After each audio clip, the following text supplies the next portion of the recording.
Give her the old mic check a 1 2 1 2. Looking good.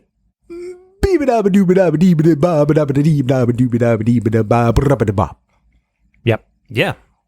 Is that from Gate Crash or Castle Crashers? Or? I don't know. Okay. Battle Block Theater. That's that scat song from Battle Block Theater. Have you ever heard that? I was just being silly. All right. We need to play that for you at some point. Yes, please. Todd, say something. I did say something. What did you say? I said, yep. Thanks. That'll do well for a mic check. Ow. Love you guys.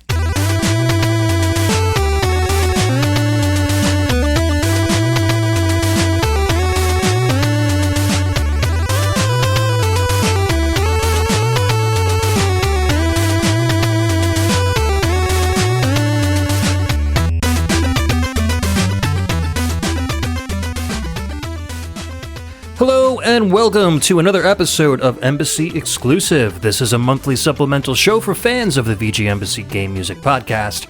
I am Ed. I'm Joe. I'm Todd. And each month we get together and share video game music, the latest news in gaming, and our holly jolly opinions on both. This is episode 52 for December 2023, our last 2023 episode. I hope you all enjoy it. I hope you all have a great new year. I'm just fascinated by your pixel thing here that is obviously listening to us. Oh, yes. Now you're going to make me have to explain it on the show, huh? Yep. So, Here's the Pixu 64 one-of-a-kind pixel art clock. Joe's in sales mode. Yeah. So, yeah, I have a countdown to Christmas on my pixel art frame, and it's also got a voice meter on it, so when you talk, you see the things raise. You know, usually it's like for people that want to play music near it, and you'll see the music go, and they have like full screen visualizers for the music too. So it's cool. I don't know why it's built into this Christmas countdown clock. It's not something I like. Right, it doesn't want really it fit on in. there. It's just kind of weird.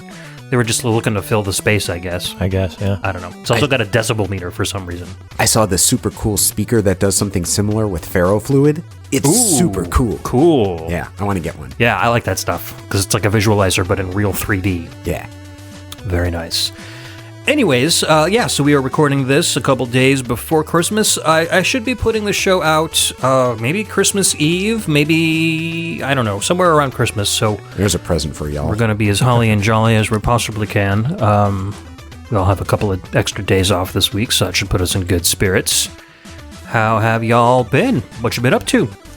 Well, I've been doing good. I finally get a few days off from work. I'm excited about that. It's Friday evening, and I'm just left work a couple hours ago, and looking forward to the break.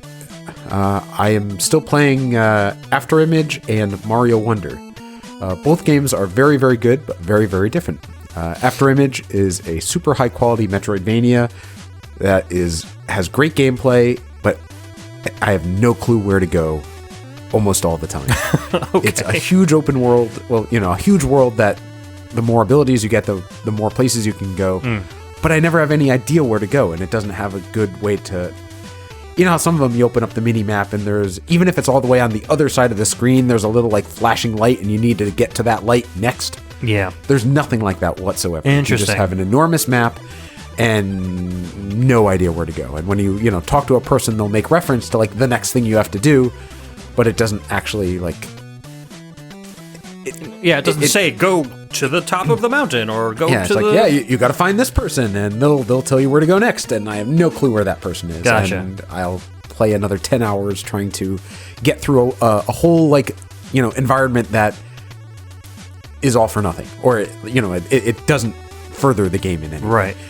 So the gameplay is great. I highly recommend it, but I've got no clue where to go. And I was going to say, if the game is that frustrating in that respect, but you're still playing it, must mean that the gameplay is fun. Oh yeah, the exploration is good. There's tons to find. The battle system is good. The controls are smooth. It runs great. I just don't know where to go. I'm I think around 2/3 of the way through it. So I'm hopeful that over the Christmas break, now that I have a few days off, I can sit down and focus and finally finish that one. Find that one spot. And the other game I'm playing, which I've been playing for a couple months now, is Mario Wonder, which I have to say, I think I've said it before, but it's really, really good. Nintendo didn't mail this one in any way, shape, or form. Every level's got a different cool gimmick to it. Some of the levels are incredibly difficult, but it's fun and it's keeping my interest, and I'm maybe about halfway through that one. I only play a level or two at a time before I decide to move on to something else, but I'm enjoying it, and I hopefully will finish that one soon too. Very cool. I gotta get into that. I played the first couple levels and I was like, oh, this is cool, and I kind of put it down, but it feels like I'm missing out on a lot. The first couple levels are pretty straightforward. You don't get too many like weird abilities or anything like that, but every single level in the next few worlds that I've made it to has a different gimmick. Like in one, you could jump super high, or in one, you bounce off of everything, or in one, like you have to use all the enemies as like stepping stones, or in one, every time you touch a platform, it disappears. Like every level has a gimmick. It's not just straight platforming. It's very creative platforming. It almost looks like, or feels like they've been looking at all of like the Kaizo Mario games and have kind of like taken inspiration, not in terms of difficulty, but just like these are the techniques people are using in advanced stages of Mario playing. Let's kind of integrate them into fun ways for everybody to play. That's it exactly. It's not that insane. It's doable. Yeah. And to the point where like kids can still play it and do well at it, but it's definitely harder than previous Mario games. Interesting.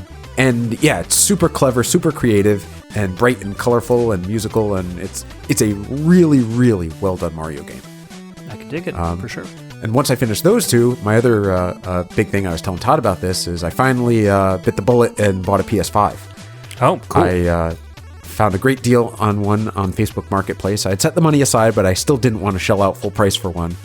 I happened to catch a guy like a half hour away who posted one. A couple hours after he posted it, I got a disc system with 2 games. It was Hogwarts and Gran Turismo. 4 controllers, like the really nice, cool, PS5 controllers, and a headset, all for $5.25. So I was really happy to get it, and I immediately like hooked up the controllers wirelessly to all my other systems. So I have one with my Steam Deck and one with my Switch, and nice. 2 on the PS5. And I'm excited to start actually getting into PS5 gaming, come New Year. Those controllers are not cheap, man. They're not. That's what made the deal for me. Those are like $75 each, and they're the weird colored ones too. Right. There's like a purple one, a pink one, a blue one, and one regular white one. So I was excited to get that deal. Nice. Yeah. Very cool. What about you, Todd?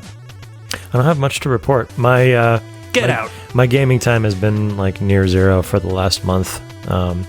Work's been insane, and I've been working on some stuff at the house, so like very little actual gaming time going on. So I'm still playing Undernauts, just haven't been doing it very much. I did start playing Final Fantasy Pixel Remaster 3 on my Switch, like in bed, like right before I go to sleep. So that's like, half an hour or an hour or something on a given night. So not, making a ton of progress on that. But yeah, that's about all I have to report. Life's gotten in the way. I've still never beaten Final Fantasy 3. Do. That's, I'll say, one of my secret gaming shames. At least you're doing adult things and not playing the games while the adult things are piling up around you. Yeah, sometimes adult things get in the way. Right. Oh no, he's fully nude. It's definitely adult things. I've got all these porns to shoot, and I can't play these games, damn it. But you'll have some extra time off, Yeah. Early January, so looking forward to that, or looking forward to things calming down so I can get back to it. Cool. In the new year, probably. Awesome. So Logan is upstairs playing with his friends, so if you hear random tweens shouting in the background, that's him. I could walk upstairs a million times and tell him to quiet down, but it's not going to happen. Them kids and their confusing online games. Yep, he's playing something in Roblox, I'm sure. So as for me, there's been new Vampire Survivors content, which I've only checked out a little bit because it just came out a couple days ago. They collaborated with Among Us for some reason, and so there's like the Among Us characters and themed levels in the game. That's and cool. It's Vampire Survivors. I don't care. It could be any like weird anime genre that I'm not interested in. I would still play it because it's new Vampire Survivors content. So I'm digging. That's actually some of the new weapons are really, really cool, and like they integrated like stuff that has to do with Among Us into the game really well. There's I don't know if you guys have played Among Us or even know anything about it, but when you see something suspicious, you press a button and you do a report, and then you have an emergency meeting, and then you decide who's the imposter and kick out who you think might be the imposter. So there's a weapon called Report, and it's a guy that blows into a bullhorn, and the bullhorn, like sound waves come out of the bullhorn, and it kills enemies or kind of knocks them back. And if you evolve that weapon, it's called the emergency meeting, and it's a timed weapon with a cooldown. And so every so often, it'll pop up 3 windows on the bottom of the screen with like the enemies that are currently on the screen, and it'll decide which of those enemies like automatically is the imposter, and it'll kill all the enemies of that type on the screen. So it'll like cool. Choose an imposter like every 5 minutes or so. So it's cool. It's a like little neat integrated ways that they're kind of trying to keep it fresh, creatively putting Among Us into the Vampire Survivors world.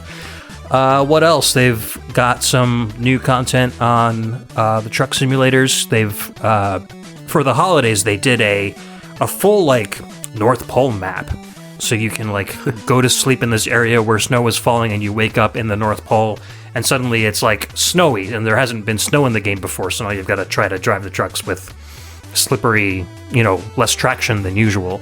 So you're doing deliveries to and from this North Pole area, which I thought was fun, because it's the first time they've had an area in the game that isn't like based on a real life location. So they kind of just did a lot of creative things with the map, so you can drive your truck around that. And House Flipper 2 came out, so I've been playing a lot of that. I'm playing the weirdest goddamn games, guys. What is House Flipper?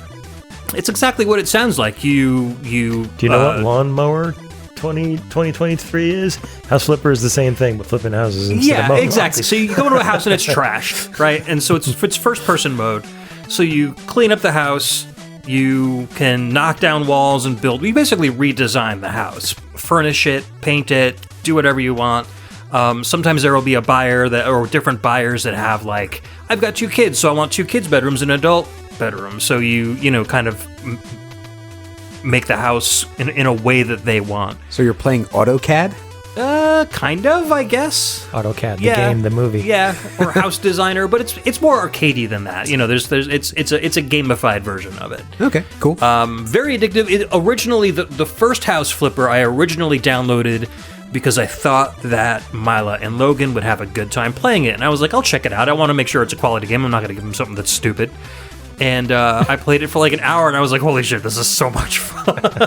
Famous so I last words. 100%ed it, and was anxiously awaiting the sequel, so now I'm doing that. And that's kind of what kicked off my whole simulator, like love of simulator games. But that's about it so far, I think. I don't think I've played anything else. I've got Lego 2K Drive in the wings. I want to check that one out, because I love racing games, and I love the Lego games, and it seems like a good combination of the two of them. And then Kingpin. I don't know if you guys remember that old game. Like, it was built on the Quake engine, and it's kind of like I hate using the word, but like a ghetto kind of a game where you're like it's like an action first person RPG, like Baldur's Gate Light or something like that, where you're like running drugs in a decrepit area of the city, but it's all Quake engine stuff, so it's first person shooting, whatever. So they did the Quake Remaster, so that the same guys who did the Quake Remaster also remastered Kingpin, which is a game that I owned ages ago. I still have the box on the shelf, so I got that, and I kind of want to play that just to get some nostalgia. Come to think of it, I do remember the drug running side quest in Baldur's Gate. I thought you were going to say you remembered Kingpin, but no. I think I originally noticed it because the soundtrack was from Cypress Hill, which I used to like rap back in the day, and they were one of my favorite bands. So I got it and liked the game. It was fun. So we'll see if it holds up.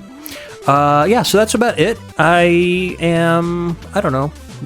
I'm probably not going to get any games or anything for Christmas. Do you guys usually get games for Christmas? Not these days. My big gift to myself was buying the PS5, and I'll start playing Final Fantasy 16, and I picked up a copy of Elden Ring, and those will keep me busy for, I'm guessing, hundreds of hours. Yeah. That's cool. Then I still want to play the Horizon game, and Final Fantasy. Yeah. So I'm going to be busy with the PS5 for a while. So that was, I'll say, my gift to myself. Yeah, I did get Logan a really nice curved widescreen monitor, so he'll be getting that for Christmas, so I'm sure he'll love that. Now he can play Roblox in ultra-wide resolution. Oh, man. And then Eddie and Logan both got like new keyboards and mice and some headsets and stuff, so they tend to... I don't know. Milo likes to get them the really cheap stuff, and they tend to like break it by the time the year is done. So it's your yearly replacement of your keyboard and mouse. Got to get them some solid mechanicals. Yeah, well, they do treat their stuff pretty rough, so I'm not at the stage where I want to get them a $300 keyboard because I don't know if they're going to wreck it. That's fair. But Eddie's actually got a mechanical, so he's not getting a keyboard this year. His is actually pretty good. He's getting a headset, and I think Logan is getting a keyboard and a mouse. So I don't know, PC Gaming Master Race up in here. But anyways, that brings us to the end of our Get to Know Your Hosts Better segment. Let's move on to our topics and our tunes. Todd, what you bring with you this evening? My track for this show is Devil's Lab from Final Fantasy VI Pixel Remaster. Final Fantasy VI, which was originally released on Super Nintendo in 1994. Pixel Remaster, which was released on a number of modern platforms, I think just last year, 2022. 6 came out? Yeah, I think it was 2022. Or 2023. This was originally composed by the legendary Nobuo Uematsu. I'm sure that it wasn't just him that worked on the Pixel Remaster version, but I don't know any other details anyway. I could probably tell you right now who the arrangers were. Ed has tags. Yep, I've got tags. No, I've only got Nobuo Uematsu. I don't think we knew. We do know it came out in 2022 according to the tags. So there you go. Devil's Lab, let's hit it. Yay!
Welcome back. That was Devil's Lab from Final Fantasy VI Pixel Remaster, released in 2022. Originally composed by Nobuo Uematsu, and we think maybe redone just by him. No, I think there were arrangers for the Pixel Remaster. I just don't have them on hand right now. Okay. I think the same team did it for all the games. Look them up yourself. Yeah, Exactly. do your own research. It's not a music-focused show, so... And I picked that song because I like it. It's awesome. Because it's awesome. Yeah. It goes hard, as they say in Generation Z. Kids these days. My topic for today comes again by way of The Last Weekend. Thank you very much, sir, for doing my job for me. And that is, what is a game that you bought and after playing it instantly regretted spending the money on?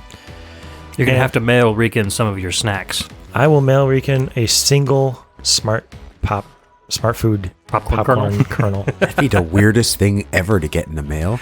You open up an envelope, it's slightly like... Not even an envelope, you can make it like a huge box. And it would of, just be like one popcorn kernel at the bottom. Yeah. Why is it rattling? Yeah, Rican, give me an address and I'll send you that popcorn kernel, man. He's going to call your bluff, you know. I will It's gonna send be it in to the him. I comments. legitimately will send it to him. If he gives me an address. The game is on. So my Die has been cast. The gauntlet has been thrown. There can be only one. There can be only one. Only one popcorn kernel. My response to this actually is Quest 64. I have sort of told this story. I don't know if it was on this or Pixel Tunes or what, but have told the story of when I walked into, I believe it was a Funko Land, or what was the store that replaced Funko Land in the area? They were bought by GameStop. No, but like there was another video game store. Oh, Game Crazy. Game Crazy, that's the one. Yeah. Yes. Walked into a Game Crazy one day. I think that's what it was. My memory is fading. But I saw an RPG for N64 on the wall, and I said, wow, like these don't exist on that system. I'm buying this, and I bought it. Sight unseen. I had no idea what I was getting myself into. Yep. I did not know that it required the memory card that goes into the controller to actually save your game. Oh. So I excitedly drove home, played it for like an hour, went to save, and it said, insert memory pack into your controller. And I said, what? Those exist? So I drove all the way back out, and I bought it. And the guy's like, oh, I'm sorry. I should have told you. No problem, man. And I went back, and I saved my game. The game is not good. It is just not good. It has never gotten a good review in its life. It has never gotten a good review in its life, and for good reason. What a waste of, I don't know, $60 that I paid for it or something like that, or whatever plus it the was memory when it was card. new, plus the memory card. Oh my god! What a you bought regret. it new? It wasn't. Oh yeah, it was Game like. Crazy did used games too. Then maybe it wasn't. I don't know. Maybe it was a GameStop. Whatever Like I you said, paid, memory it was fading, too much. but it was new. It was a new game. It had just been released. Man, what a disappointment! What a disappointment. Yeah, that's a bummer. I still regret that, but I still have it. It just You learn your lesson though. sits on my shelf and says, haha. you Research bought me." research the games before you buy them. Yep. Hard lesson learned that day. But do you guys have any stories like that? Not quite like that. So I'm a firm believer in try before you buy, which is why I download most of what I play. Piracy before you piracy. This was in a day. I like that.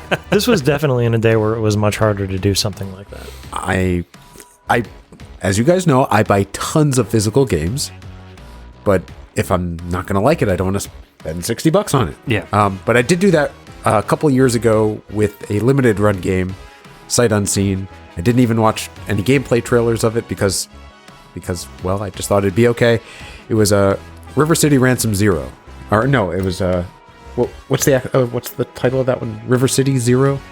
Yeah, River City Ransom Zero. Yeah, River City Ransom Zero. Not Underground, right? Zero? No, not Underground. Underground's Underground's good. phenomenal. Yeah, that's great. The one that came out between Rivers, Girls and Girls 2. Girls and Girls 2. Yeah. I bought it sight unseen from limited run, the full $40 price or whatever it was. And I was excited to play it because I thought, River City Ransom, it's got to be great, right? And it was basically like playing a slightly updated version of Double Dragon. Right. And I know people love Double Dragon, but I always found it incredibly difficult to proceed more than like a couple of screens without losing. And it's just very stiff. Yeah, and You got me on that one too because we ordered. It was when we were buying lots of stuff from Limited Run, and we both ordered it from Limited Run. So we both got stung by that one. Yeah. Well, Yeah. Todd, you're a classic River City Ransom fan anyway. Yes, so I love me some River I can City see being Ransom. bought into that kind of a thing. Yeah, well, Joe and I both were. That's what it was. It was like, oh, River City, what? Bye. Yeah. I bought RC Girls, and it was phenomenal. I Yeah. bought RC Girls 2, also amazing. Yep. I wish I could buy a physical copy of RCR Underground, because Maybe that one's someday. a great game. It It's is. so It good. really is. I even bought the original soundtrack to River City Ransom on vinyl. Oh, and that one, we got burned on that one, too. We got burned on that one. I think we've talked about that was on the show. Yeah. Yeah, one of the only albums I regret buying. Not because the music isn't good. It is good, but what you get for the money was just not worth it. But yeah, that's going to be mine. And that's why I'm to this day, a firm believer in try receipt before you buy receipt. I just literally made that up now, but I really like That's super clever. it. Piracy before you buy it. Piracy before you buy receipt. I like that. That's going to be my motto, unless the government asks. And it's yes, sir. I just look at reviews. For me, I think. There are a lot of games that I regret buying. I think probably one of the most recent, most expensive regret purchases is oh crap! I just had it on the tip of my tongue. Do you guys remember the Switch exercise game? It's got the strap that goes around your leg. Ring Fit. Thank you. Yes. Yeah, I got that. I was like, I'm gonna lose some weight and do some exercises, and it's gonna be lots of fun, and it's not fun at all. We all said that with Wii Fit too. Yeah, I thought that they were going to integrate the exercises into the gameplay, so like as you're doing the exercises, like you're punching guys out or like. But they don't. It's just like you run a lot through this map, kind of the static map thing, where you're just like kind of jumping and dodge, like the old Kinect Xbox games. It's similar to that. And then when you get to a point where there's enemies, it's just like, okay, now do squats, and it just shows a picture of the person doing squats, and you have to match them doing squats. It's like I thought they were going to actually like make the exercising interactive enough that like you don't realize you're exercising and you're just doing some cool moves to get through the enemies or whatever. They need to make a Punch Out for Switch that does that. Yeah, that would be exactly. Awesome. Well, the one on Wii U kind of, or was it Wii or Wii U? Wii. Punch Out on Wii, Wii, really gets you kind of moving a bit. Yeah. But anyways, it didn't take me out of the exercise stuff enough to make it enjoyable, and I fell off super quick after like 3 or 4 sessions, and it wasn't cheap because it's a full price retail game, plus you have to, the accessories and the straps come with it, so I think it was like $70-$80 or whatever. And yeah, so now it just kind of sits in the corner of my room and doesn't get used, and every once in a while I'm like, I should dig that out, and then I'm like, ugh, no, I don't want to dig it out. It's torture. So unfortunately, Ring Fit was a big regret. And there were always a couple, like, I remember there was another truck sim game that reported itself to be very similar to like American Truck Simulator, except you can get out of the truck and like go into convenience stores and buy stuff, and you've got like a a health meter. Like, it was a little more like survival plus trucking, because in Truck Simulator you can't get out of the truck. It's just you're in the truck, you're driving. It's literally just the driving by itself.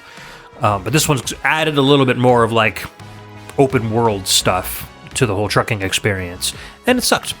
So I bought that like pre-order. I was just like kind of hyped about it, and it was like $30-$40. This came out like a year ago maybe, and played it, and it was like the controls just were terrible, and it wouldn't like work with my steering wheel correctly, and it was janky as hell, and I was like, well, that's the last time I ever don't do the piracy before you piracy thing. Or wait for the reviews to come in, which I should have. So it would be hard to do, like, if you need accessories, though, right, to try before you buy, if you need, like, additional kit in order to that was the thing with Ring Fit, is that, I needed the ring, so I had to buy the game in order to even use it. If I downloaded the ROM for my, jailbroken Switch, I would be staring at the screen and not be able to actually control it. Right. With the Truck Sim, I probably could have gotten a cracked copy like a week after it came out, but I was just like, no, there's no way this could be bad, and I want to support the devs, and, pretty much everybody thought it was bad. It got terrible reviews on Steam, and then they stopped updating it shortly after it came out. So it's not even like they could have improved it enough that it would have been worth playing. They were just like, oh, well, we suck, and they stopped doing, any support for it. So, and that happens too. If you release a crap game out off the cuff, even if you have plans to support it, if the community's not supporting you, then... Have you ever gotten burned by like buying a game like an early release or something on Steam, and then having them just basically abandon it? Not any that I've bought. I know that they've existed quite a bit. I bought a game I think it was called Dwarf Town or the Dwarves or something like that. Oh, that sounds familiar. It was an early release. It was kind of like a simplified Dwarf Fortress style game, but with actual graphics instead of... I know Dwarf Fortress has since been released with actual graphics and not just ASCII characters, right. But at the time it was just ASCII characters. And I bought it, I was like, yeah, this might be interesting, and they promptly just stopped doing anything with it, and it was completely abandoned. I forget how much I spent on it, but nothing ever really happened to the game, sucks. So that was money down the drain. Yeah, I've had a few Kickstarters that have taken my money that the game's never materialized, so those are obviously regrets, because you maybe get like a demo to play or something. It was a Genesis / Neo Geo style horizontal shooter called Zydonia, and they had like some like high-profile like Japanese composers on board to do the soundtrack, and it looked great. They had like videos of it playing, and they did release a demo, which kind of like the first stage or whatever, and we were hyped for it, and then suddenly they just stopped updating and disappeared, and so every time that happens, it's like I get a little more skeptical about putting money in on Kickstarter. Yep. For some reason, I did order Paprion again, but that's just me. Anyways, yeah, that was a good topic. I like that. Maybe we could revisit that at some point and see what the listeners have to say, because that one was in a little bit too late for me to get out to the listeners. But we do have some patron responses for our next topic and our next track. So, Joe, what's next? Oh man, listeners, turn the sound up for this one. This is one of my favorites. My track is Clock Tower from Dead Cells. We've played this before. On this show or one of your other shows? Maybe this one, but I don't care. I'll share it again. It's great. Clock Tower from Dead Cells, released for everything back in 2017, composed by Yoann Laulan.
And we're back.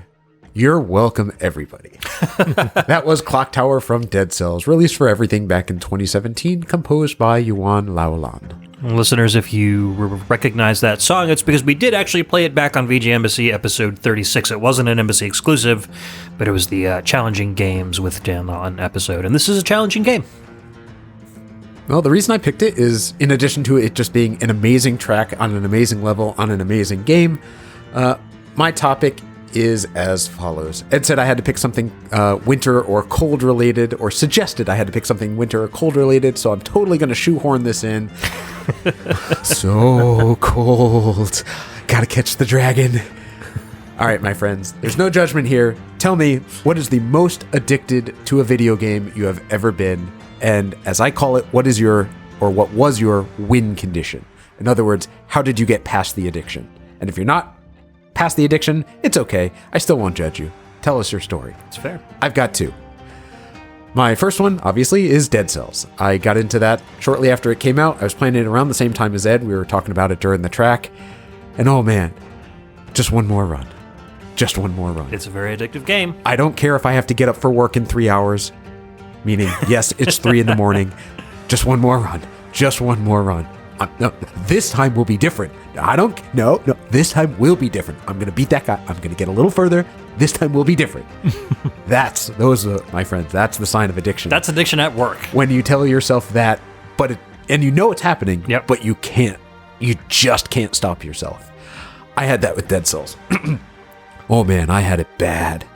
My win condition was beating Hand of the King once. Which I eventually did. It was at 3 a.m. after however many failed runs, and I'm not ashamed to say I did a little happy dance in the middle of my house. I was the only one awake, thank goodness, but I was super excited, and I was able to delete the game. I required myself to delete the game and move on with my life. So it was not only the fact that, yay, I did it, I made this accomplishment, but it's also, yes, I'm free of this burden. Oh, thank God, I can live again. Yeah, exactly. I opened up the door, and there was fresh air. Birds chirping, even though it was 3 a.m. Off in the back of the backyard was one purple leaf. Oh, don't get me started on that. But the reason that I thought of that topic currently is because I'm in the middle of another hopeless gaming addiction. I am playing Marvel Snap. I love Marvel Snap. It's super good. For anyone who hasn't played it, it's a basic card building, card battling game. Games take about 5 minutes each to play. You build as strong a deck as you can to beat other players. You don't have to pay anything to play. I've been playing for months and haven't put a dime into it. But I'm hooked. Because the rounds are so short, I can just play one more game. And as soon as I start telling myself that, I think, I should look over at the clock. And yeah, I got to get up for work in a couple hours. And I usually get up for work at 6:30. So I'm not exaggerating when I say I'm playing in the middle of the night. It's unhealthy. It really is. My win condition is to get to level 100. So every month the game resets and sets you back like 30 or 40 levels. You start at level 0, and anyone with any brain power whatsoever can get up to like level 30, 40, no problem. You put some time in, you learn how the game works, you learn the mechanics, you build a good deck, and you get to level 30 or 40. I'm currently at level 96, and if you get to level 100, you're considered to have reached infinity. And yeah, the game continues on, and there's new variations of it, and new cards and whatnot, but once I get to level 100, as I feel is within reach, I'm going to allow myself to delete it and move on. Fair. But I've been playing it for 6 months, and I'm so close. There was a part of me that thought, if I play like a half hour before I come tonight, there's a chance I might have a good story to tell to no one who would care, but I'll get to tell it. But unfortunately, I, had to go to work today. You did the grown-up thing. I did the grown-up thing. We're going to put a bookmark on that, and then next month we're going to be like, so, Joe, you still playing Marvel cards? He's like, I'm Infinity +3 now. They just updated the game. Nope, my win condition is getting to level 100. If I get to level 100, reach infinity, I'm done. Okay. I might keep it on my phone because it's like fun to play, but I might keep it on my phone, he says. I've heard that before. That will cure the addiction. I'll quit smoking, but I'll just keep a pack on me. Exactly. Just for the sake of it. See, I've stopped. And now I've started again. I can do whatever I want. I stop a dozen times a day. Yeah, exactly. My bad habits are predictable enough to me that I know I know how I will feel when I accomplish it. I know the sense of relief will overshadow any desire to continue playing. That, I can finally be done and move on. I get you. And I know myself well enough to know that when I catch that dragon, I'll be all done. What about you guys?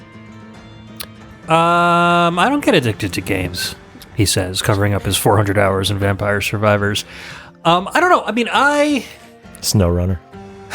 Addiction is a weird thing because usually it's only really counted as an addiction if it starts to negatively impact your life. And I don't feel like... Okay, so I'll rescind that before I even finish my sentence. Angry Birds, when it first came out, I was really addicted to.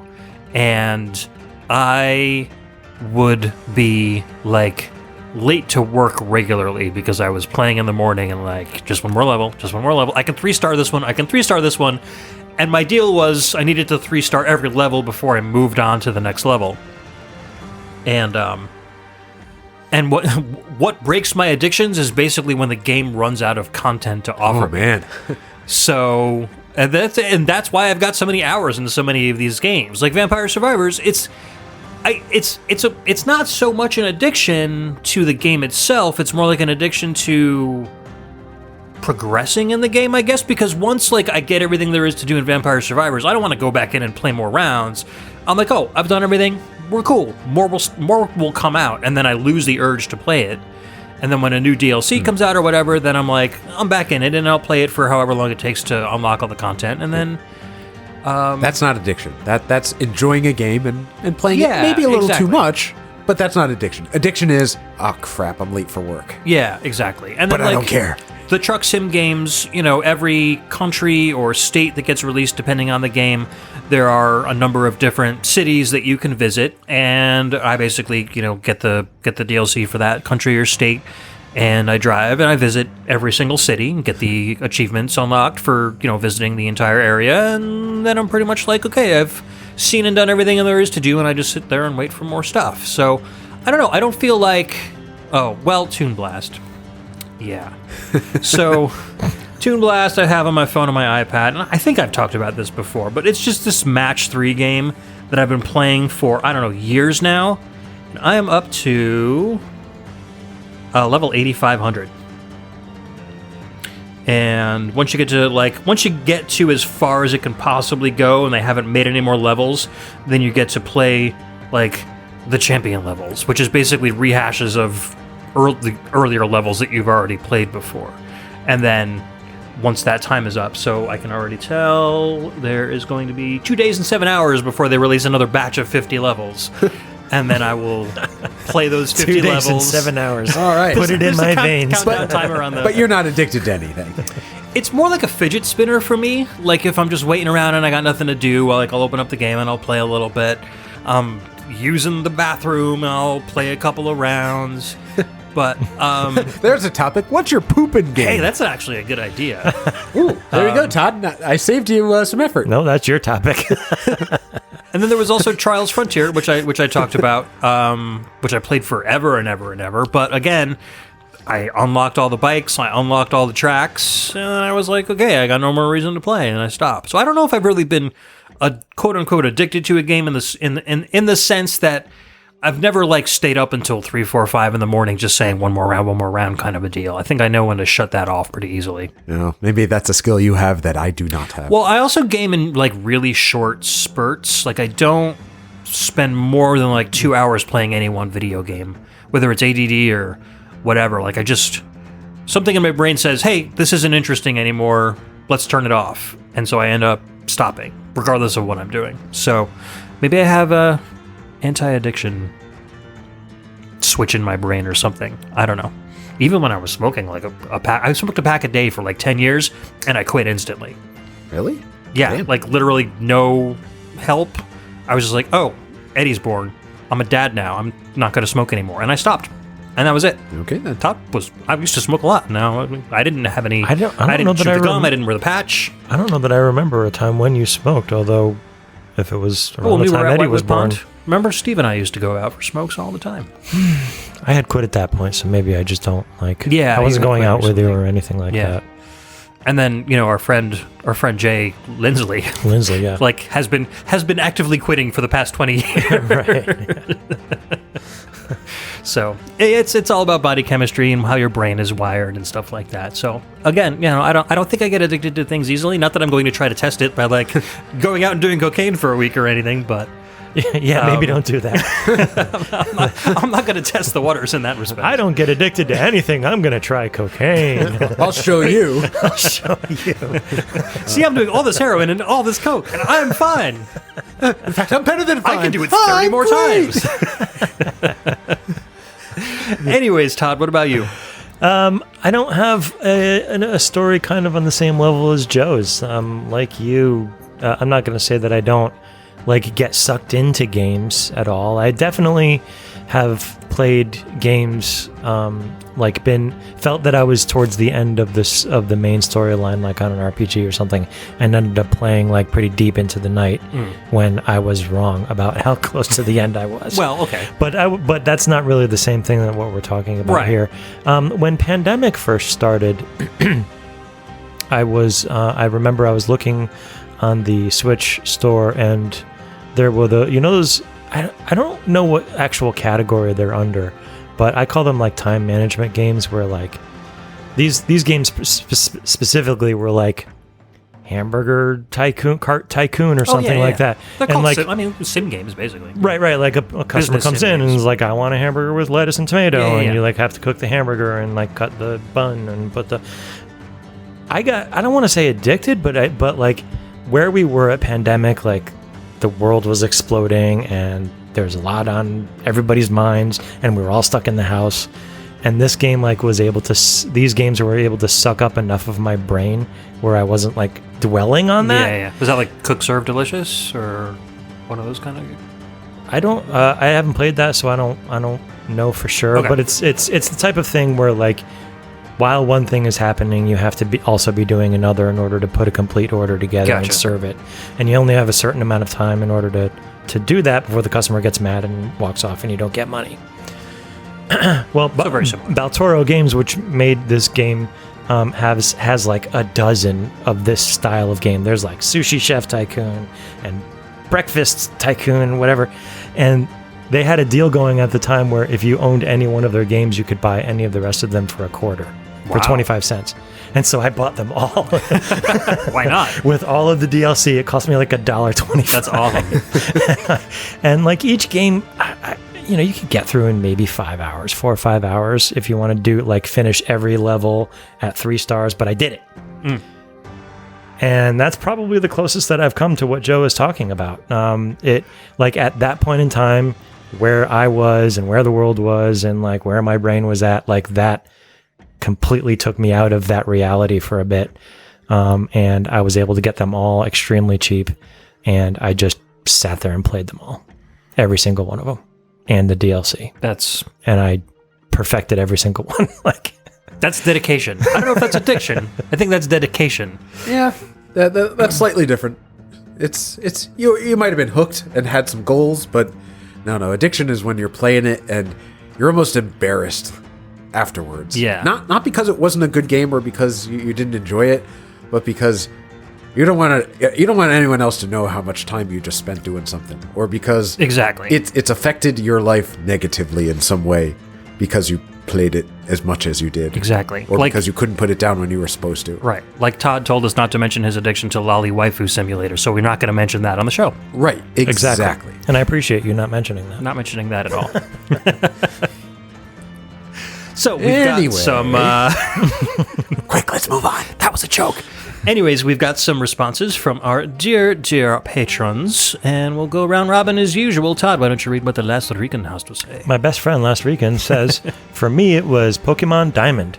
I was 21 when the game came out and had my first real apartment with my then fiance and now wife. Ex-wife, apologies. I was working 2 full-time jobs, and all I did in my free time was play Pokemon. If I wasn't sleeping or working, I was playing Pokemon. This maybe that's why it's the ex-wife. Read on. Oh, read on. Okay, I'm sorry. I should probably not interrupt the story. This took a toll on my relationship because I was not showing my partner any attention. After about 3 weeks, she snapped. I took a step away from the game and regulated myself to a few sessions here and there so I wouldn't get sucked back in. Recently, I've also been addicted to the zombies mode in the new Call of Duty. For the first 3 days, the moment I got off of work, I was on that game for at least a good 3-4 hours before crashing. I had to stop doing that for 3 reasons. You cannot pause this game mode. I have a 4-month-old and a 1-year-old. They do not care if a horde of zombies are chasing me down and they need a diaper change. Poop waits for no one. They will not wait for me to extract or find a place to hide. Lol. Each exfil, as they're called, can be anywhere between 48 minutes to an hour. You can see how quickly that'll eat up time. So unless the kids are napping or my partner isn't busy, I can really enjoy the maximum time without exfilling early. You have to exfil at some point, otherwise you'll die from the Aether Storm and lose everything you came into the game with. The biggest issue, glitches. There's times when the game will crash mid-session, making you lose everything. It doesn't matter if you have a legendary schematic. The baby's gone, unrefined Anthurium crystals, so you... It's getting a little granular. Yeah, we're getting into the weeds on this. Unrefined Anthurium crystals, so you can upgrade a weapon to max. Bye-bye.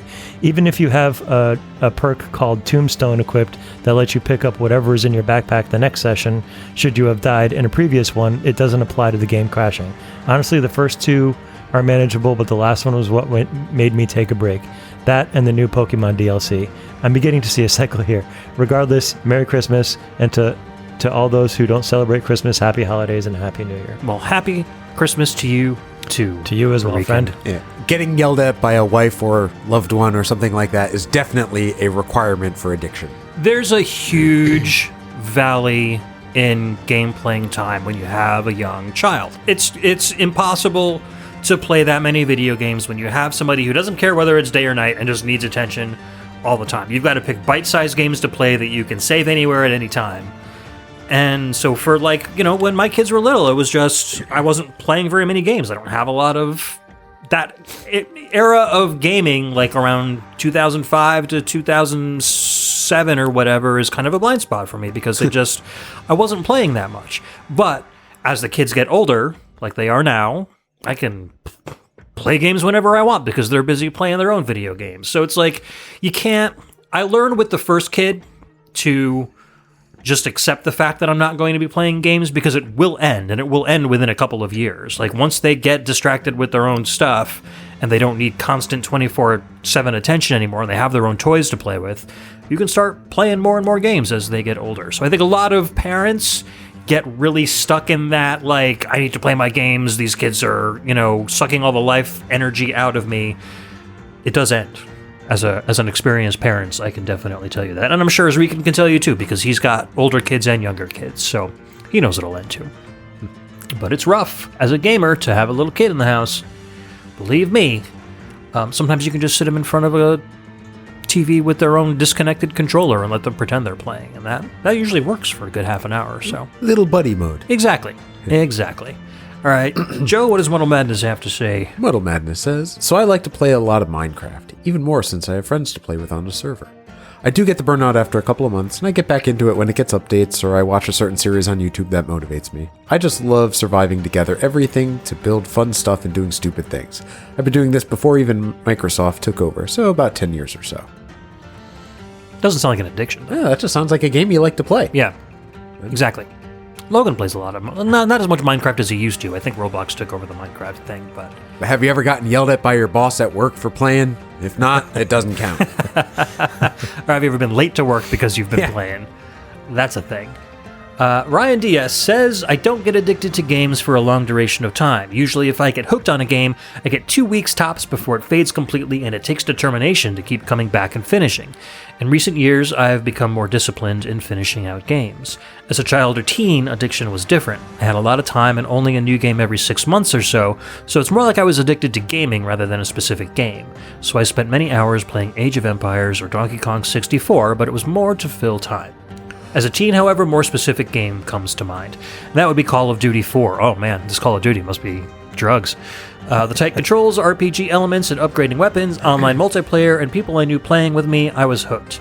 This was pre-bro shooters era, so there wasn't the stigma of the genre yet. So I played probably every day with my brother-in-law for years, playing the newest Call of Duty game that came out. Did this until about 2015. At that point, we switched to Battlefield 1, which I was also hopelessly addicted to. What broke the addiction, honestly, was the fact that I got married. My wife wanted to hang out with me, and I couldn't game until 2 a.m. anymore. I then realized that my brother-in-law was neglecting his own wife, my sister, all these years to play games in the evenings instead of other things, but that's a different issue. I have always had bad internet, so when I lived up north, I just dealt with it. Then I moved to the city for college, and back to bad internet after I got married. Thus, it became harder to play online shooters with laggy internet, but I made it work for a while. Slowly, interest was lost, and I stopped playing games online altogether, going back to RPGs. Eventually, I got back into online gaming, but it was co-op playing with Dan, and now playing Soulsborne games. I don't have time for gaming addictions anymore. My wife and kids broke that addiction. That will do it for sure. But yeah, Call of Duty, those games are like built nowadays to get you hooked on them for sure. There's always one more thing to get, one more like step closer to unlocking that chest if you just play one more game. It's rough, but it also sounds like bad internet kind of affected that too. And I don't think I've ever had bad internet, so I wouldn't know. Not that I play many online games anyway. Yeah, if there was ever something like these guys are talking about, like bad internet or glitches or things like that that made the game like broke up the session experience, that would kill it for me. Yeah. Like if my phone crapped out on me and I couldn't finish a round to snap, or if my Switch died on me in the middle of a Dead Cells run, that would definitely like turn me off too. Yeah, especially if it happened constantly. It has to be like, in order to get that high, that hit has to be what I expect it to be.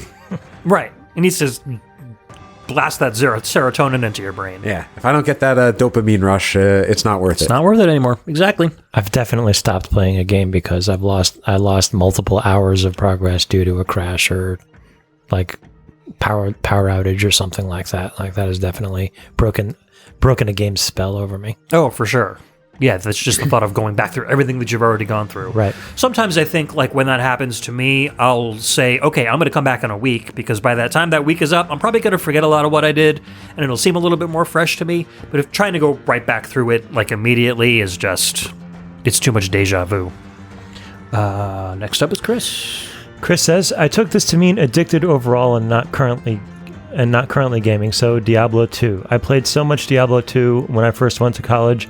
I didn't have the internet prior to this, that it was a material reason why I struggled to make it through the semester. There were a lot of other factors going on in my life, but this didn't help. I remember doing 36-hour play session, stopping only to use the restroom and receive food from another friend who brought it to my roommate and me.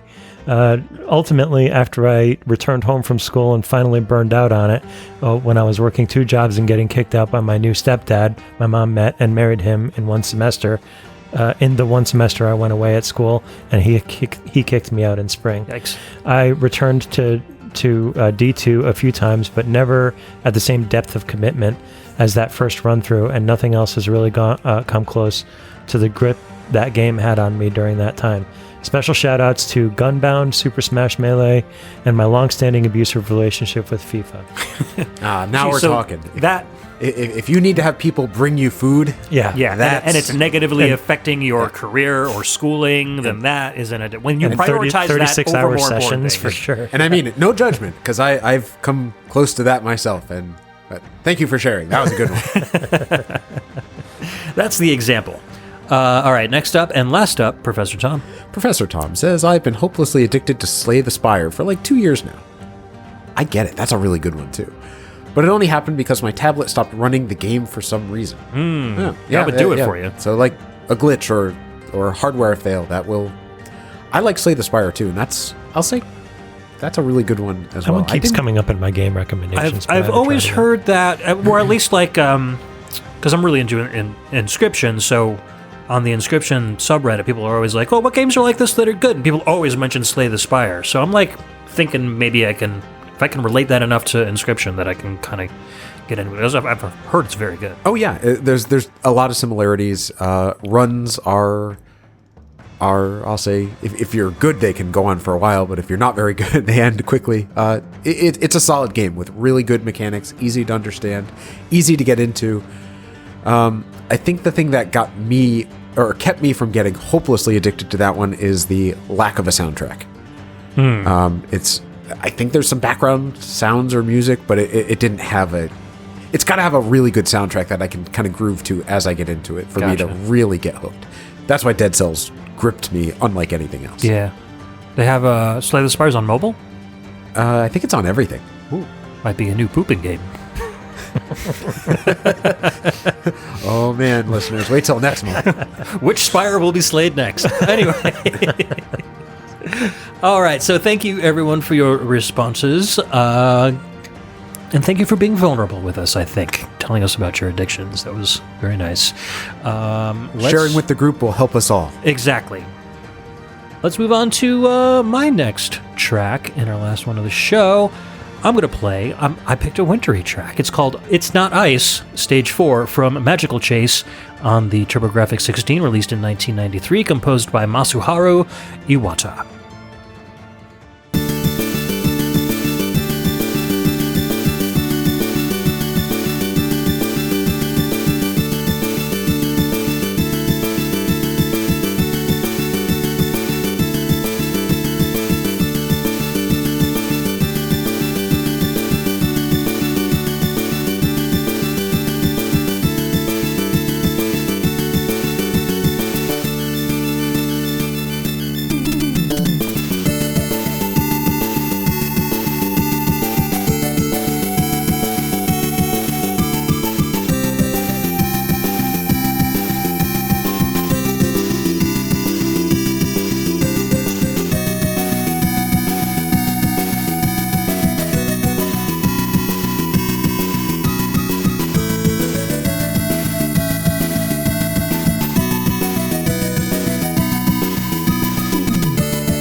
Okay, we're back. That was It's Not Ice, Stage 4 from Magical Chase, released on the TurboGrafx 16 in 1993, composed by Masuharu Iwata.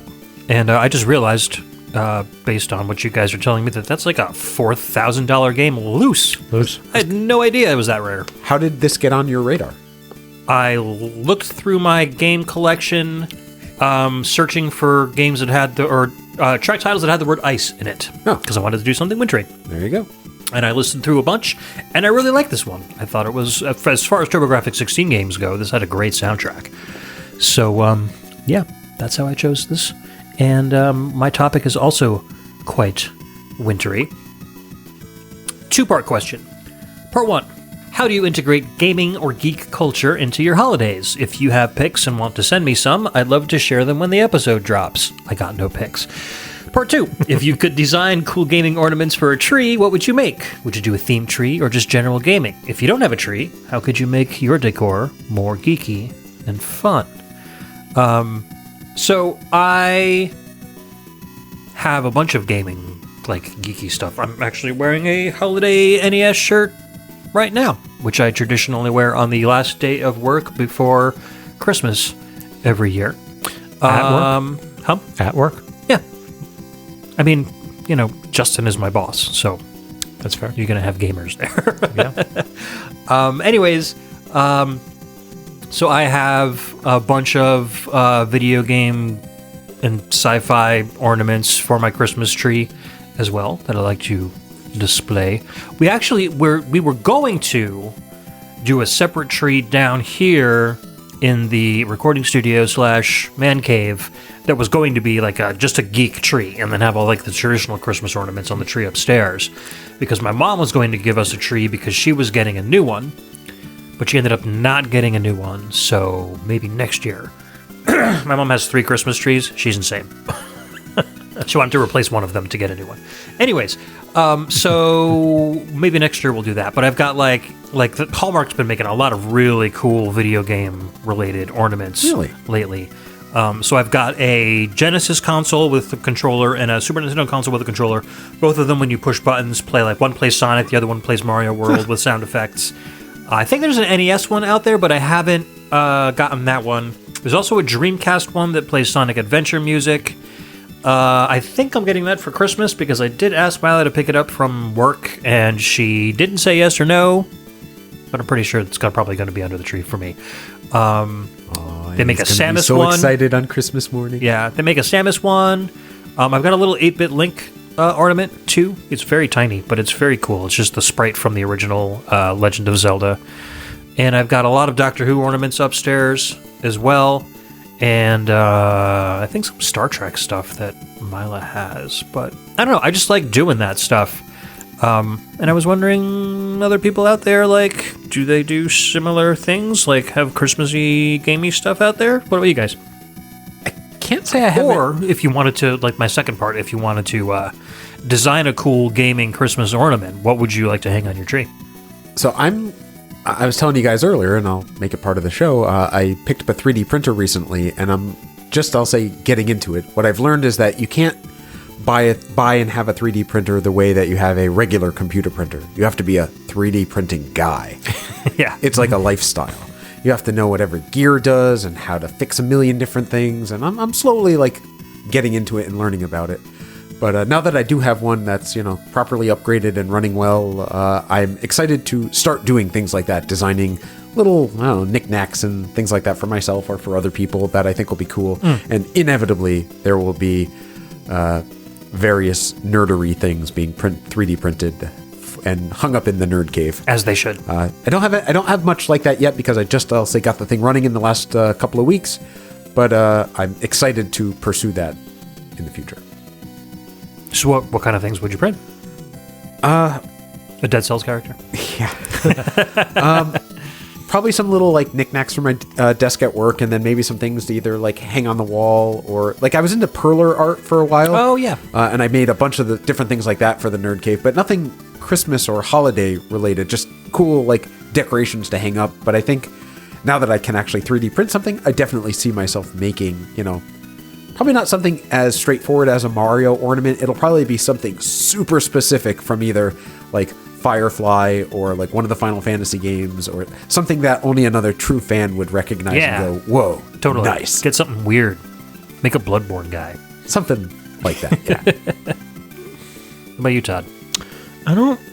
Just a whole tree full of Mega Man ornaments? No, weirdly, like I don't mix a lot of video games into my Christmas tree related stuff. I do have like a Mario ornament, and that's about as far as it goes. I think historically I've always, like before I moved in with my now wife, when I was still living at home, my mother was like, "No, you're not doing that. You can have Mario and Christmas is but not not video on games. my tree. And that was about it. So I always just kind of like kept it to that. It's always just been the one thing. I do like I'll buy a game for my wife if there's something like I would if like a game that I know that she's gonna like a Professor Layton game or something like that, or for a while like the Kingdom Hearts games or Epic Mickey or something was coming out, and I know that she doesn't like pay attention to the market. Yeah, I will like not tell her that it's released, and then I'll get it for her. So that's like cool. that's but pretty standard stuff like that. Like Right. Nothing too crazy. No. Yeah, I kind of realized even through like the responses that I got from our listeners that this wasn't a great question. People don't have very good answers, which is interesting because I thought like, I don't know, I just naturally kind of integrate video games into everything I do. So I thought that Christmas was, an opportune time for everybody to do the same. But it seems like people really kind of keep Christmas stuff, and don't do a lot of gaming stuff along with it. I'm really looking forward to kind of doing that geek tree whenever we finally either we'll buy our own tree for downstairs for next year, or we'll grab my mom's leftover tree. Hey, patrons, help us out. Yeah, seriously. Honestly, I'll participate on that. That'd be cool. Maybe we could do like a group thing. Ooh, that might be I'll fun. pitch in. Yeah. That'd be awesome. Take some pictures of it. That'd be fun. Some cool ornaments. Maybe if you get good at 3D printing, we can print up a couple things. Yeah, that'd be fun. Yeah, for sure. Anyways, so we did get some responses from our listeners, and we'll start with Todd. What did Chris Murray have to say? Chris Murray says, 1. Gaming and geek culture isn't very prevalent in my holidays with my family, although I've been trying to influence that a bit, which I'll share in my answer to part 2. Personally, I'm fortunate to have some time away from work every year around Christmas and New Year's, so I've been taking at least some of that time to do some major gaming sessions, like 6 to 7 hours, and have been able to get through some great games which lingered in my backlog. I also just embrace my geekdom and have typically asked for gaming-related gifts for in our family's Secret Santa. Last year, I got the Persona 5 Collector's Vinyl and an amazing JRPG book. Shout out to Bitmap Books for anyone, if anyone is in the market, an amazing company making great products. Cool. Lastly, I also help run a Secret Santa for another podcast community, all gaming-related. 2, I've been buying a lot of the Hallmark keepsake ornaments. I think that's what you were talking about. Yeah, right exactly. now, that are gaming related. Zelda, Mario, Pokemon, and my kids have started to really love them. We have a few that play VGM, Zelda 1 theme, and Super Mario World Overworld theme, and others which I really love, Breath of the Wild Link, a Gold Zelda NES cartridge, etc. Therefore, I think I would keep doing this and create iconic character-based ornaments and fill the tree in a Smash Brothers kind of way with ornaments from all my favorite IPs. Yeah, I think that's the best way to do it. Yeah, I think, sure. making a tree all Zelda characters would be kind of, I don't know, one note. Because then you do that every year. It's like you're not going to get a new set of ornaments every year unless you're a millionaire. Because ornaments ain't cheap. But, again, like Chris says, the Hallmark series of video game ornaments are really high-quality stuff. They're really well done. And officially licensed, of course, and all the sound and music is, clear and good quality. So, worth checking out. Metalman says, last year for Halloween, my son dressed up as Luigi and I dressed up as Yoshi and carried him on my back. Nice. I don't currently have a good way to integrate gaming into the holidays, but I have plenty of great memories of having friends over to play Super Mario World and F-Zero when I got them. In later years, school breaks would make great times for some late-night dial-up gaming with a couple of friends. This required careful coordination of who would call who at what time, so that the modem would pick up the call instead of the phone ringing late at night. I guess this feeds into my recent theme of games being better when you're not supposed to be playing them. Yeah. Dial-up, multiplayer online. I can only imagine. I think I only had dial-up internet for maybe 6 months before we moved on to cable. This is how late we got internet at my house. Cable was already available. So I never did any of that stuff. I definitely had modems for a long time, and I played Doom and stuff like that over a phone connection. It never worked well. I had a buddy in high school that we used to play StarCraft together with over a dial-up modem, and we put a lot of sessions on that, but they would always have to be like that in the middle of the night so that, the phone could still be used during the day. Exactly. Or you get your own dedicated phone line. I think that's what we did because we didn't want to interrupt phone calls. We got a separate phone line for the internet. All right, so moving on, Gannon 11. which we haven't heard from in a while. And Mike, we should get you on the show again sometime early this year. That would be fun to have you back on. He says, in reference to part 2, playing to type, I think having enamel pin-like ornaments of classic Zelda or Metroid or other recognizable items / power-ups from the SNES era. Getting a bow, hook shot, screw attack, plasma beam ornament would be super fun. That would actually be kind of cool. And when he words it that way, I kind of treat my car not quite like a Christmas tree, but I have all sorts of nerd stuff on my car. Like, you throw it out on the curb on January 1st? Like pins and bumper stickers and things like that. And I guess that's... So I don't have a tree for it, but although I'm intrigued by our idea. But so yeah, I treat my car in that way. I have neat the enamel pins. I have a few of those, and yeah, that's what that made me think of. That's cool. Yeah, I have a couple of gaming bumper stickers, but and it would be cool. You know, some people do the like the garland, but they do it vertically, and so you can separate the tree into sections and do like in between those vertical garland stripes, you do like a Zelda panel, and then you do a Mario panel, and then you do a Mega Man panel or something like that. That'd be kind of a cool way to get like large amounts of stuff, but also have lots of different things. And then, and at the bottom, he had an Etsy listing for a pewter screw attack pin, and kind of used that as a reference. So I guess I did get one picture. We gotta click the link at some point. I want to see what that looks like. We can click the link. It's fun. It's cool. There it is. Oh, that is cool. Pewter screw attack ornament. That would be an awesome ornament. Yeah, it's like a necklace pendant, but you can probably also use it as an ornament too. Oh, that'd be super cool. I bet I could 3D print a thing like that. Oh, sure. I bet you could. Listeners, are you enjoying hearing this? You can get like a Majora's Mask ornament. I think that would make a great colorful ornament too. A Metroid. There's lots of cool stuff that like have that kind of like that round ornament shape, which I think would make fun gaming ornaments for sure. Neat. All right, moving on. Volt Supreme says, Part 1, specifically for these holidays right now, my family and I headed down the coast a few days ago to my in-laws' caravan. I love the caravan because you can spend all day at the beach or doing outdoor activities and then wind down at the end of the day with some games or music. Just to interject, Volt Supreme is from Australia, so Christmas is in summer where they are. Aha. That makes sense. Yeah. This year the weather was wet and windy, so I packed a few laptops and controllers for games, as well as a big bag of board games. I think video games are great, but ideally, I hope the kids will have the patience to learn a new board game. I think board games are generally a more rewarding family experience, and so far they have learned at least one new game, Dice Town, a Wild West-themed Yahtzee game. Ooh, that sounds fun. I know that one. That's fun. Simple enough for a 6-year-old, but enough strategy to keep it interesting for older kids and adults. I recommend it if you need something good for younger kids, or something that's just really easy to get going. I love to hear if y'all have any holiday board game favorites. As for geeky-themed Christmas decorations, I have nothing to contribute to that. Some good old-fashioned warm-colored fairy lights are all I need. Merry Christmas to you and your listeners. And Merry Christmas to you, Volts.